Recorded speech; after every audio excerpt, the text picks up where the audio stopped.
Welcome to Kenton's videos. Enjoy the video. You begin by confirming you have rightful access. Know the Apple ID email and the device passcode. Once done, connect the iPhone or iPad to a reliable Wi-Fi network and plug it into power so it won't die mid-process. Make sure you can receive verification codes on a second device or email. This is essential because the activation flow will prompt for credentials and two-factor authentication. Preparing both devices speeds the unlock and avoids timeout errors.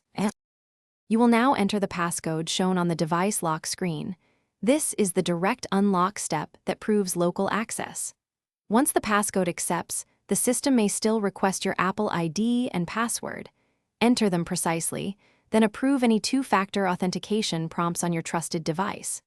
If you don't get a prompt, check the verification code in your email or a trusted phone number and enter it. This combination of passcode plus account authentication completes the activation handshake. Finish by following the on-screen setup.